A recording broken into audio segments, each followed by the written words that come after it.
RRB-JEE 2024 qualified ആയി 2023 pass out ആണ്. Pass out ആയ ശേഷം എന്ത് ചെയ്യണമെന്ന് അറിയാതെ ഇരിക്കുന്നപ്പോഴായിരുന്നു എൻ്റെ പേരൻസ് ആയിരുന്നു ഇങ്ങനെ സ്റ്റേറ്റ് ഗവൺമെന്റ് ജോബ്സ് ട്രൈ ചെയ്യാനായിട്ട് പറഞ്ഞ ബെസ്റ്റ് ഇൻസ്റ്റിറ്റ്യൂട്ട് എന്ന് പറയുന്നത് സിവിലിയൻസ് ആണെന്ന് പറഞ്ഞിട്ടുണ്ടായിരുന്നു. ഇനിഷ്യലി എനിക്ക് ക്രാക്ക് ചെയ്യാൻ പറ്റുമോ ഇല്ല എന്നുള്ള തോന്നലില്ലായിരുന്നു. എനിക്ക് എന്ത് ഡൗട്ട്സ് വേണമെങ്കിലും നമുക്ക് ചോദിക്കാൻ പറ്റുമായിരുന്നു. അത് ഡൗട്ട്സ് ചോദിക്കുന്നതിലൂടെ എനിക്ക് കോൺസെപ്റ്റ്സ് ഒക്കെ ബിൽഡ് ചെയ്യാൻ പറ്റിയിരുന്നു.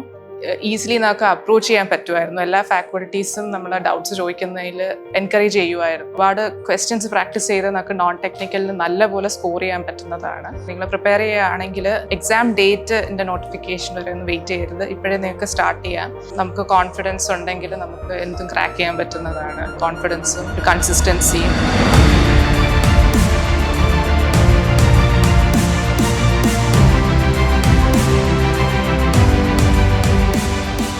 ഹായ്, എൻ്റെ പേര് സ്വാതി പ്രസാദ്. ഞാൻ സിവിലിയൻസിൻ്റെ JEE ജൂലൈ ബാച്ചിലായിരുന്നു 2023. ഇപ്പം RRB-JEE 2024 വിളിച്ചതിൽ ക്വാളിഫൈഡ് ആയി. ഞാൻ കൊടുത്തത് ചെന്നൈ സോണിലായിരുന്നു. എനിക്ക് കിട്ടിയ പോസ്റ്റ് എന്ന് പറയുന്നത് JEE design, drawing and estimation എന്ന് പറയുന്ന ഡിപ്പാർട്ട്മെന്റിലാണ്. എൻ്റെ പാനലിസ്റ്റിൽ ഞാനുണ്ട്. ഞാൻ ഗവൺമെന്റ് എഞ്ചിനീയറിംഗ് കോളേജ് ബാട്ടൺ ഹില്ലിൽ 2023 പാസ് ഔട്ട് ആണ്.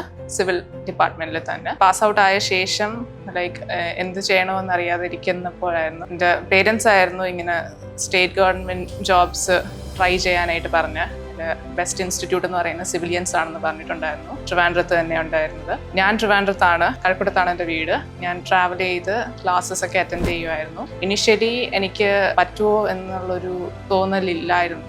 ക്രാക്ക് ചെയ്യാൻ പറ്റുമോ ഇല്ല എന്നുള്ളത്. പ്രത്യേകിച്ച് സ്റ്റേറ്റ് ഗവൺമെന്റ് എക്സാം ക്രാക്ക് ചെയ്യാൻ പറ്റുമോ എന്നൊരു തോന്നലില്ലായിരുന്നു. അപ്പോഴായിരുന്നു ഈ RRB-JEE എക്സാം നമ്മുടെ കോഴ്സ് കഴിഞ്ഞിട്ട് വിളിച്ചിരുന്നത്. അപ്പോൾ അതിൻ്റെ നോട്ടിഫിക്കേഷനും അതിൻ്റെ വേക്കൻസീസ് ഒക്കെ കണ്ടപ്പോൾ നോൺ ടെക്നിക്കൽ പാർട്ട് ഒക്കെ ഇൻക്ലൂഡഡ് ആണെന്ന് അറിഞ്ഞപ്പോൾ ഒരു കോൺഫിഡൻസ് ഇല്ലായിരുന്നു. പക്ഷെ എങ്കിലും ഒന്ന് ട്രൈ ചെയ്യാമെന്ന് കരുതി. സോ നോൺ ടെക്നിക്കൽ പ്രിപ്പയർ ചെയ്തിട്ട് അത് ക്രാക്ക് ചെയ്യാൻ പറ്റി.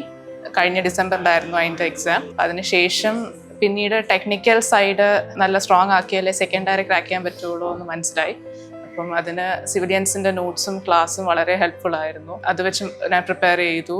എന്നിട്ട് അത് എനിക്ക് ക്രാക്ക് ചെയ്യാൻ പറ്റി. അത് എനിക്ക് നല്ലൊരു കാര്യമായിരുന്നു. വളരെ ഹെൽപ്ഫുൾ ആയിരുന്നു അത്. സിവിലിയൻസിൻ്റെ ഫാക്കൽറ്റീസിനെ പറ്റി പറയാനാണെങ്കിൽ അവർ ശരിക്കും നല്ലപോലെ ഗൈഡ് ചെയ്തത് അവരായിരുന്നു. കോളേജ് കഴിഞ്ഞ ശേഷം ഈ ഒരു ഗവൺമെൻറ് ജോബ്സ്, അതിൻ്റെ പ്രിപ്പറേഷൻ രീതി അത് കംപ്ലീറ്റ്ലി സീറോ ഐഡിയ ആയിരുന്നു. കോളേജിൽ നമ്മളിപ്പം ഒരു ഡിസ്ക്രിപ്റ്റീവ് ടൈപ്പ് എക്സാംസ് എല്ലാം അറ്റൻഡ് ചെയ്തിട്ടുണ്ടായിരുന്നുള്ളൂ. അപ്പോൾ കോമ്പറ്റേറ്റീവ് എക്സാംസിന് എങ്ങനെയാണ് പ്രിപ്പയർ ചെയ്യുന്നത്, അതിൻ്റെ സ്ട്രാറ്റജീസ് ഒക്കെ ഫാക്കൽറ്റീസ് ഓരോ ക്ലാസ്സിലും പറയുന്നുണ്ടായിരുന്നു. എല്ലാ ക്ലാസ് എടുത്ത ശേഷവും ലാസ്റ്റ് ഒരു 1 hour അവർ MCQ ക്വസ്റ്റ്യൻസ് നമ്മളെ കൊണ്ട് പ്രാക്ടീസ് ചെയ്യിപ്പിക്കുന്നുണ്ടായിരുന്നു. Most recent questions, most asked questions, അങ്ങനെ സെപ്പറേറ്റ് ചെയ്ത് ഒരുപാട് ക്വസ്റ്റ്യൻസ് നമ്മളെ കൊണ്ട് ചെയ്യിപ്പിച്ചിരുന്നു. അവർ നമുക്ക് എന്ത് ഡൗട്ട്സ് വേണമെങ്കിലും നമുക്ക് ചോദിക്കാൻ പറ്റുമായിരുന്നു. അത് വലിയൊരു കാര്യമായിരുന്നു. ഡൗട്ട്സ് ചോദിക്കുന്നതിലൂടെ എനിക്ക് കോൺസെപ്റ്റ്സ് ഒക്കെ ബിൽഡ് ചെയ്യാൻ പറ്റിയിരുന്നു. ഡൗട്ട്സ് ചോദിക്കുന്നതിൽ എനിക്കൊരു മടിയും തോന്നിയിട്ടില്ലായിരുന്നു. നമുക്ക് നല്ല ഈസിലി നമുക്ക് അപ്രോച്ച് ചെയ്യാൻ പറ്റുമായിരുന്നു. എല്ലാ ഫാക്കൽറ്റീസും നമ്മളെ ഡൗട്ട്സ് ചോദിക്കുന്നതിൽ എൻകറേജ് ചെയ്യുമായിരുന്നു. സോ അതിന് ഒരു ബുദ്ധിമുട്ടും തോന്നിയിട്ടില്ലായിരുന്നു. അവർ ഓരോ ക്ലാസ് കഴിയും തോറും നമുക്ക് ഓരോ ക്ലാസ്സിലും ക്വസ്റ്റ്യൻസും ടെസ്റ്റും ഒക്കെ കണ്ടക്ട് ചെയ്യുന്നത് കൊണ്ട് നമ്മളൊരു ടോപ്പിക്സ് നമ്മൾ ഫുള്ളി കവേർഡ് ആയിട്ടായിരുന്നു നെക്സ്റ്റ് ടോപ്പിക്കിലേക്ക് പോയിരുന്നത്. അപ്പം നമുക്ക് ഒരു സെൽഫ് ലേണിംഗ് കുറച്ചുകൂടെ ഈസി ആയിരുന്നു. പിന്നെ അവരുടെ മെറ്റീരിയൽസ് പറയാനായിട്ടാണെങ്കിൽ അവരുടെ MCQ ബുക്ക് വളരെ ഹെൽപ്ഫുൾ ആയിരുന്നു.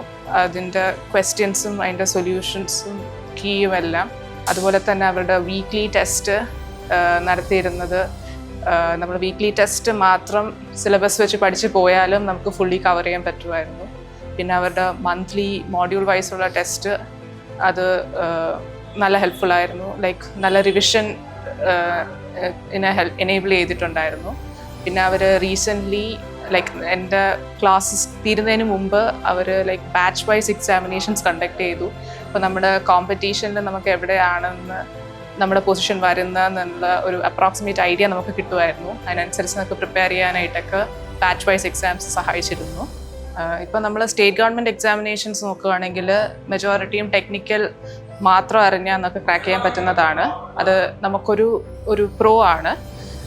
എന്നാൽ സെൻട്രൽ ഗവൺമെൻറ് എക്സാമിനേഷൻസിൽ ആ ഒരു ടെക്നിക്കൽ സൈഡ് ഉള്ളത് ഒരു പ്രോ ആണെന്ന് വേണമെങ്കിൽ പറയാം. കാരണം വെച്ചാൽ ആ ടെക്നിക്കൽ സൈഡ് ഉണ്ട് എന്ന് കരുതി കോമ്പറ്റീഷൻ നമുക്ക് കുറയ്ക്കാൻ പറ്റും ഒരു കണക്കിന്. എൻ്റെ ഒരു പെർസ്പെക്റ്റീവ് അങ്ങനെയാണ്. അങ്ങനെ എനിക്ക് തോന്നിയായിരുന്നു ഈ ഒരു എക്സാം അപ്പിയർ നേരത്ത്. കുറച്ച് ടെക്നിക്കലി സൗണ്ട് ആയിട്ടുള്ള ആൾക്കാർ ജസ്റ്റ് ഒന്ന് പാക്ക് ഔട്ട് ചെയ്തായിരുന്നു ഈ എക്സാമിൻ്റെ പ്രിപ്പറേഷൻ ചെയ്യുന്നില്ല എന്ന് പറഞ്ഞിട്ട്. അത് വേണമെങ്കിൽ അതൊരു പ്രോ ആയിട്ട് പറയാം. അപ്പോൾ ഈ ഒരു നോൺ ടെക്ക് നമ്മൾക്ക് വീക്കാണെന്ന് പറയുന്നതിൽ എനിക്ക് താല്പര്യമില്ല. ഏതൊരാളും ടെക്നിക്കലി സൗണ്ട് ആയിട്ടുള്ള ഒരാൾ നോൺ ടെക്നിക്കലും ക്രാക്ക് ചെയ്യാൻ പറ്റും. നോൺ ടെക്നിക്കലിന് കൂടുതൽ വേണ്ടത് പ്രാക്ടീസാണ്. ഞാൻ ക്വസ്റ്റ്യൻ പേപ്പേഴ്സ് ഒരുപാട് ചെയ്തിട്ടുണ്ടായിരുന്നു, മോക്ക് ടെസ്റ്റുകളെല്ലാം പല പല റിസോഴ്സസിൽ നിന്നൊക്കെ ഞാൻ എടുത്തിട്ടുണ്ടായിരുന്നു. അപ്പം കണ്ട ഒരു പാറ്റേൺ എന്ന് പറഞ്ഞാൽ നോൺ ടെക്നിക്കലിന് ഒരു സെറ്റ് ഓഫ് ക്വസ്റ്റ്യൻസ് അതിൻ്റെ വാല്യൂസും ന്യൂമറിക്കൽസും മാറ്റി ചെറുതായിട്ടൊന്ന് വേ ഓഫ് തിങ്കിങ് മാറ്റിയിട്ട് റെപ്പറ്റേറ്റീവ് ആയിട്ടാണ് ചോദിക്കുന്നത്. അപ്പം ഒരുപാട് ക്വസ്റ്റ്യൻസ് പ്രാക്ടീസ് ചെയ്ത് നമുക്ക് നോൺ ടെക്നിക്കലിന് നല്ലപോലെ സ്കോർ ചെയ്യാൻ പറ്റുന്നതാണ്. പിന്നെ RRBJയുടെ ടയർ 1 എക്സാമിനേഷനിലെ നോൺ ടെക്നിക്കൽ നമ്മൾ ഒന്ന് നോക്കുകയാണെങ്കിൽ അതിൻ്റെ ക്വസ്റ്റ്യൻസിൻ്റെ ലെവൽ വളരെ കൂടുതലൊന്നുമല്ല എങ്കിൽ എന്നാലും പക്ഷേ ടൈം അവിടെ ഒരു മാറ്ററായിട്ടാണ് എനിക്ക് തോന്നിയിട്ടുണ്ടായിരുന്നത്. അത് നമ്മൾ ഒരുപാട് പ്രാക്ടീസ് ചെയ്യുമ്പോൾ നമുക്ക് ഒരുപാട് ക്വസ്റ്റ്യൻസ് ഒക്കെ സോൾവ് ചെയ്യാൻ പറ്റും. അപ്പം ആ ഒരു ടൈം ഫ്രെയിമിൽ ഒരുപാട് ക്വസ്റ്റ്യൻസ് സോൾവ് ചെയ്യാൻ പറ്റും. അങ്ങനെ നമുക്ക് നല്ല സ്കോർ ആക്ച്വലി വാങ്ങിക്കാൻ പറ്റുന്നതാണ്.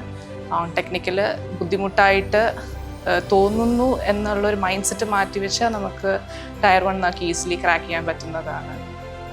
Practice is the key non technical crack ചെയ്യാനായിട്ട്. ഇനിയിപ്പം വിളിച്ചിരിക്കുകയാണ് 2025 റിക്രൂട്ട്മെൻറ്റിന് വിളിച്ചിരിക്കുകയാണ്. അപ്പം ആ ടൈമിൽ എനിക്ക് പറയാനുള്ളത്, നിങ്ങൾ പ്രിപ്പയർ ചെയ്യുകയാണെങ്കിൽ നിങ്ങൾ എക്സാം ഡേറ്റിൻ്റെ നോട്ടിഫിക്കേഷൻ വരെ ഒന്ന് വെയിറ്റ് ചെയ്യരുത്. ഇപ്പോഴേ നിങ്ങൾക്ക് സ്റ്റാർട്ട് ചെയ്യാം. എസ്പെഷ്യലി നോൺ ടെക്നിക്കൽ ഇപ്പോഴേ സ്റ്റാർട്ട് ചെയ്യുകയാണെങ്കിൽ നമുക്ക് ആ എക്സാം ടൈമൊക്കെ അടുക്കുമ്പോൾ നമുക്ക് നല്ല സ്പീഡൊക്കെ ഗെയിൻ ചെയ്യാൻ പറ്റും. നമുക്ക് നല്ലൊരു കോൺഫിഡൻസ് ഒക്കെ കിട്ടും. പിന്നെ പറയാനുള്ള കാര്യം, നിങ്ങൾ പ്രിപ്പയർ ചെയ്യുമ്പോൾ ഒരു ദിവസം നിങ്ങൾ RRBക്ക് പ്രിപ്പയർ ചെയ്യുകയാണെങ്കിൽ ഫുള്ളി നോൺ ടെക്നിക്കൽ മാത്രമായിട്ട് നിങ്ങൾ ഫോക്കസ് ചെയ്യല്. ഒരു രാവിലെ നിങ്ങൾ നോൺ ടെക്നിക്കൽ നോക്കുകയാണെങ്കിൽ ഒരു ഉച്ചയ്ക്ക് ഒരു അറ്റ്ലീസ്റ്റ് ഒരു 4 to 5 hours നിങ്ങൾ ടെക്നിക്കലും കൂടെ ഒന്ന് നോക്കുകയാണെങ്കിൽ നിങ്ങൾക്ക് ടെക്നിക്കൽ ക്രാക്ക് ചെയ്ത ശേഷം നോൺ ടെക്നിക്കൽ ടയർ 1 ക്രാക്ക് ചെയ്ത ശേഷം ടയർ 2വിന് നിങ്ങൾ മറന്നു പോകത്തില്ല, ടച്ച് വിട്ടു പോകത്തില്ല. കുറച്ചുകൂടെ ഈസി ആയിരിക്കും അന്നേരം പ്രിപ്പറേഷൻ വരുന്നത്. ടയർ 2വിനും നോൺ ടെക്നിക്കൽ ഉണ്ട്, പക്ഷേ കൂടുതൽ വെയിറ്റേജ് ഉള്ള ടെക്നിക്കൽ പാർട്ടിലാണ്. അതുകൊണ്ട് ഫസ്റ്റ് ടയർ പ്രിപ്പയർ ചെയ്യുന്ന സമയത്തും അറ്റ്ലീസ്റ്റ് ഒരു 4 to 5 hours ഡെയിലി നിങ്ങൾക്ക് ടെക്നിക്കലിനും കൂടെ മാറ്റിവെക്കാൻ പറ്റുകയാണെങ്കിൽ നല്ല ഹെൽപ്ഫുള്ളായിരിക്കും. ഇത് നമുക്ക് കോൺഫിഡൻസ് ഉണ്ടെങ്കിൽ നമുക്ക് എന്തും ക്രാക്ക് ചെയ്യാൻ പറ്റുന്നതാണ്. കോൺഫിഡൻസും ഒരു കൺസിസ്റ്റൻസിയും നമുക്കൊരു പോസിറ്റീവ് ആറ്റിറ്റ്യൂഡും മതി. പിന്നെ എന്തായാലും ഒരു ഹാർഡ് വർക്കും സ്മാർട്ട് വർക്കും എല്ലാം കൂടെ ഒരു മിക്സാണ് നമ്മുടെ ഒരു നല്ലൊരു റിസൾട്ട് കൊണ്ടുവരുന്നത്. All the best. Start your preparations for engineering competitive exams from top educators. Learn from the best.